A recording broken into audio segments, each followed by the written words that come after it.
Tiago. Saudações de Tiago, capítulo 1. Eu, Tiago, escravo de Deus e do Senhor Jesus Cristo, envio esta carta às 12 tribos espalhadas pelo mundo. Saudações. Fé e perseverança. Meus irmãos, considerem motivo de grande alegria sempre que passarem por qualquer tipo de provação, pois sabem que quando sua fé é provada, a perseverança tem a oportunidade de crescer. E é necessário que ela cresça, pois quando estiver plenamente desenvolvida, vocês serão maduros e completos, sem que nada lhes falte.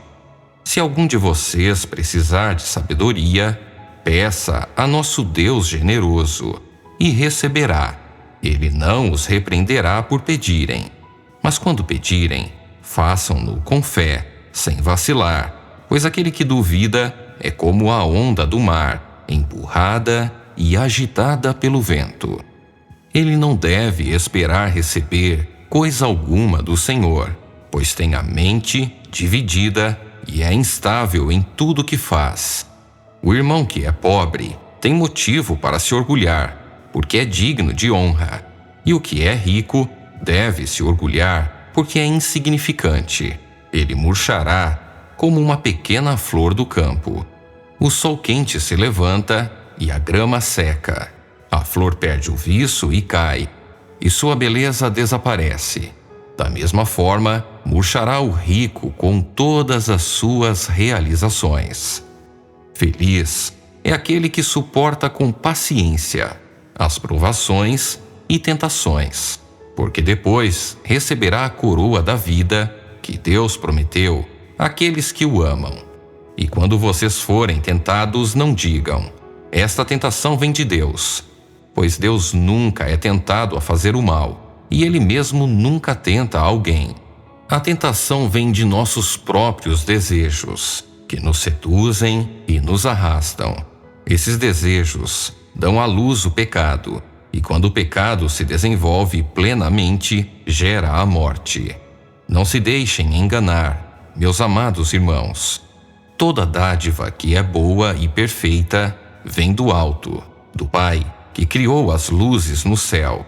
Nele não há variação, nem sombra de mudança. Por sua própria vontade, Ele nos gerou por meio de sua palavra verdadeira. E nós, dentre toda a criação, nos tornamos seus primeiros frutos. Ouvir e praticar.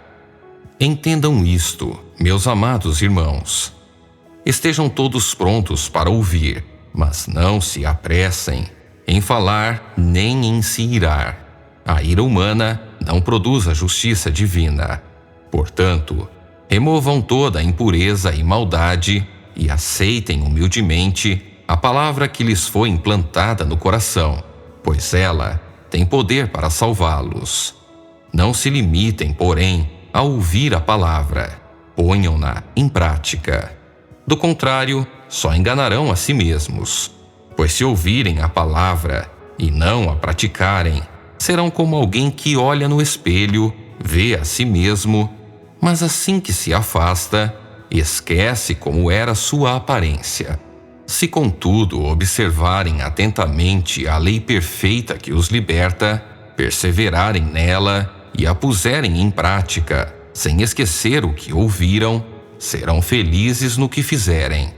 Se alguém de vocês afirma ser religioso, mas não controla a língua, engana a si mesmo e sua religião não tem valor. A religião pura e verdadeira aos olhos de Deus o Pai é esta: cuidar dos órfãos e das viúvas em suas dificuldades e não se deixar corromper pelo mundo. A advertência contra o preconceito, capítulo 2.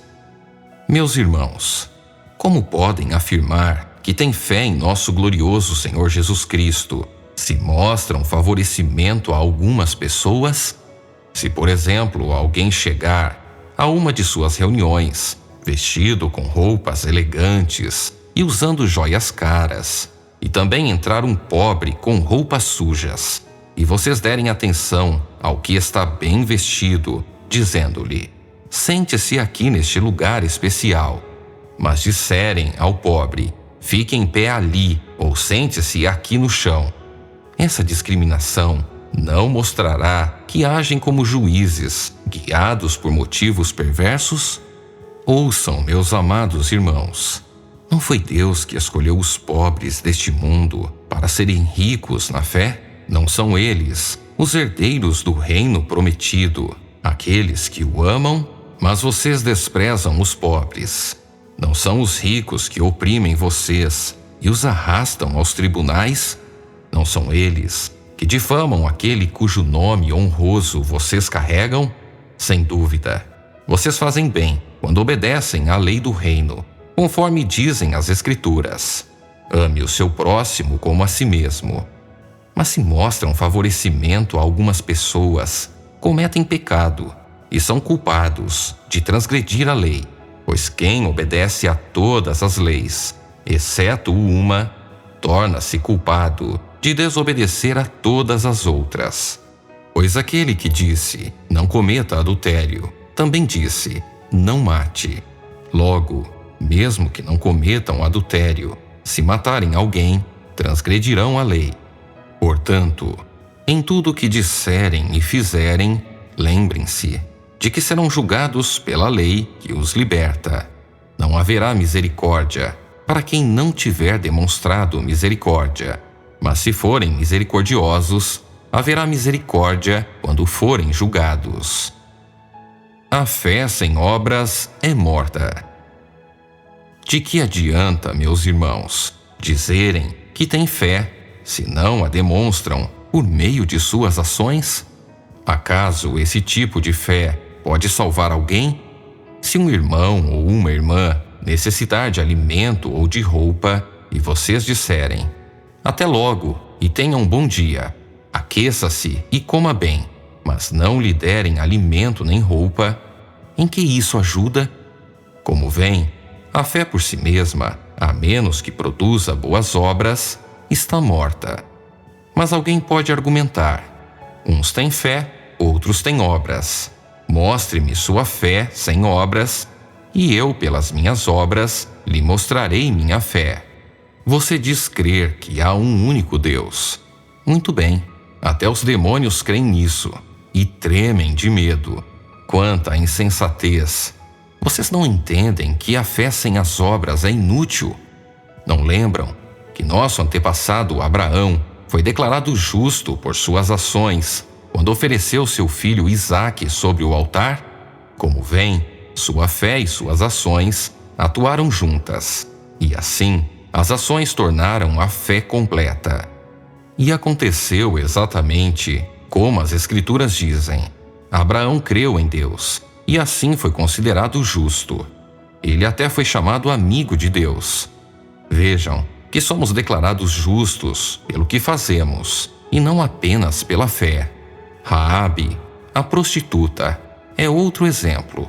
Ela foi declarada justa por causa de suas ações, quando escondeu os mensageiros e os fez sair em segurança por um caminho diferente. Assim como o corpo sem fôlego está morto, também a fé sem obras está morta. A importância de controlar a língua. Capítulo 3. Meus irmãos, não sejam muitos de vocês mestres, pois nós, os que ensinamos, seremos julgados com mais rigor. É verdade que todos nós cometemos muitos erros. Se pudéssemos controlar a língua, seríamos perfeitos, capazes de nos controlar em todos os outros sentidos. Por exemplo, se colocamos um freio na boca do cavalo, podemos conduzi-lo para onde quisermos.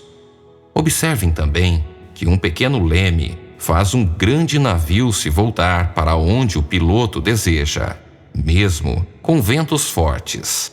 Assim também a língua é algo pequeno que profere discursos grandiosos. Vejam como uma simples fagulha é capaz de incendiar uma grande floresta, e entre todas as partes do corpo, A língua é uma chama de fogo. É um mundo de maldade que corrompe todo o corpo. Ateia fogo a uma vida inteira, pois o próprio inferno a acende. O ser humano consegue domar toda espécie de animal, ave, réptil e peixe. Mas ninguém consegue domar a língua. Ela é incontrolável e perversa, cheia de veneno mortífero. Às vezes louva nosso Senhor e Pai, e às vezes amaldiçoa aqueles que Deus criou à sua imagem. E assim, bênção e maldição saem da mesma boca. Meus irmãos, isso não está certo. Acaso, de uma mesma fonte, pode jorrar água doce e amarga? Pode a figueira produzir azeitonas ou a videira produzir figos? Da mesma forma, não se pode tirar água doce de uma fonte salgada. A verdadeira sabedoria vem de Deus.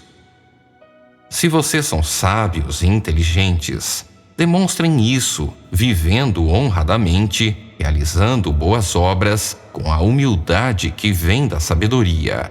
Mas, se em seu coração há inveja amarga e ambição egoísta, não encubram a verdade com vanglórias e mentiras, porque essas coisas não são a espécie de sabedoria que vem do alto.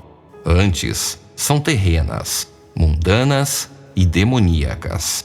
Pois onde há inveja e ambição egoísta, também há confusão e males de todo tipo.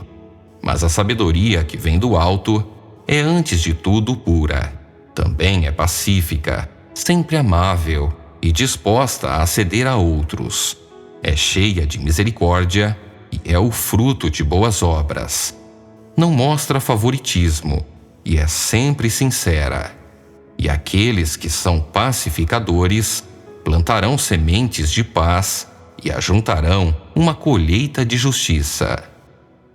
Aproximem-se de Deus. Capítulo 4. De onde vêm as discussões e brigas em seu meio? Acaso não procedem dos prazeres que guerreiam dentro de vocês? Querem o que não têm e até matam para consegui-lo. Invejam o que outros possuem, lutam e fazem guerra para tomar deles. E, no entanto, não têm o que desejam, porque não pedem. E quando pedem, não recebem, pois seus motivos são errados. Pedem apenas o que lhes dará prazer. Adúlteros. Não percebem que a amizade com o mundo os torna inimigos de Deus? Repito, se desejam ser amigos do mundo, tornam-se inimigos de Deus. O que vocês acham que as Escrituras querem dizer quando afirmam que o Espírito colocado por Deus em nós tem ciúmes? Contudo, Ele generosamente nos concede graça. Como dizem as Escrituras, Deus se opõe aos orgulhosos, mas concede graça aos humildes. Resistam ao diabo. Portanto, submetam-se a Deus, resistam ao diabo e ele fugirá de vocês. Aproximem-se de Deus e ele se aproximará de vocês. Lavem as mãos, pecadores, purifiquem o coração, vocês que têm a mente dividida. Que haja lágrimas, lamentação e profundo pesar. Que haja choro em vez de riso e tristeza em vez de alegria.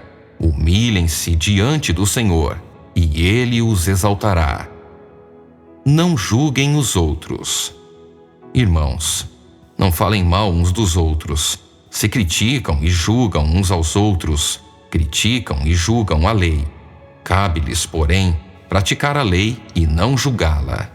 Somente aquele que deu a lei é juiz, e somente ele tem poder de salvar ou destruir. Portanto, que direito vocês têm de julgar o próximo? Não confiem em si mesmos.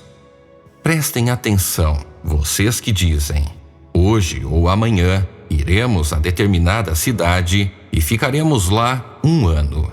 Negociaremos ali e teremos lucro.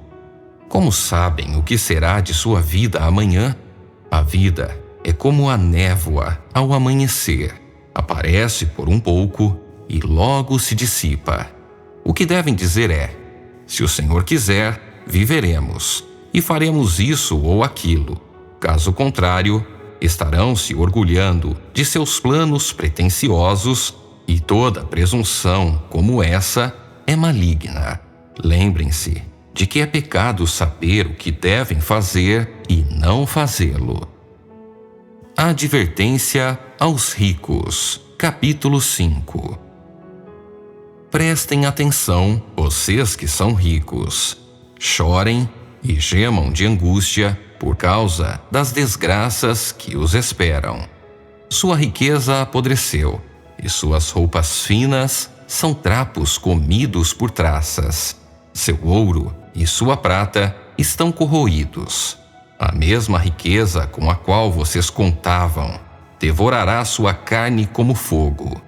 Esse tesouro corroído que vocês acumularam testemunhará contra vocês nos últimos dias. Por isso, ouçam os clamores dos que trabalharam em seus campos, cujo salário vocês retiveram de modo fraudulento.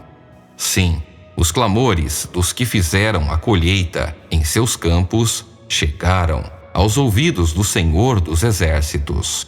Vocês levam uma vida de luxo na terra, satisfazendo seus desejos e engordando a si mesmos para o dia do abate. Condenam e matam inocentes, sem que eles resistam. Paciência e perseverança. Por isso, irmãos, sejam pacientes, enquanto esperam a volta do Senhor. Vejam como os lavradores esperam pacientemente as chuvas do outono e da primavera. Com grande expectativa, aguardam o amadurecimento de sua preciosa colheita. Sejam também pacientes. Fortaleçam-se em seu coração, pois a vinda do Senhor está próxima. Irmãos, não se queixem uns dos outros, para que não sejam julgados, pois vejam, o juiz está à porta. Irmãos, tomem como exemplo de paciência no sofrimento os profetas que falaram em nome do Senhor. Consideramos felizes aqueles que permanecem firmes em meio à aflição. Vocês ouviram falar de Jó, um homem de muita perseverança. Sabem como no final o Senhor foi bondoso com ele, pois o Senhor é cheio de compaixão e misericórdia. Acima de tudo, meus irmãos, não jurem pelo céu, nem pela terra, nem por qualquer outra coisa. Que seu sim seja de fato sim, e seu não, não, para que não pequem e sejam condenados. O poder da oração. Algum de vocês está passando por dificuldades? Então ore. Alguém está feliz? Cante louvores. Alguém está doente? Chame os presbíteros da igreja para que venham e orem sobre ele e o unjam com óleo, em nome do Senhor. Essa oração de fé curará o enfermo e o Senhor o restabelecerá. E se cometeu algum pecado, será perdoado. Portanto, confessem seus pecados uns aos outros e orem uns pelos outros para serem curados. A oração de um justo tem grande poder e produz grandes resultados. Elias era humano como nós, e no entanto, quando orou insistentemente para que não caísse chuva, não choveu durante 3 anos e meio. Então, ele orou outra vez e o céu enviou chuva, e a terra começou a produzir suas colheitas. Restaurem irmãos que se desviaram. Meus irmãos, se algum de vocês se desviar da verdade e for trazido de volta, saibam que quem trouxer o pecador de volta de seu desvio o salvará da morte e trará perdão para muitos pecados.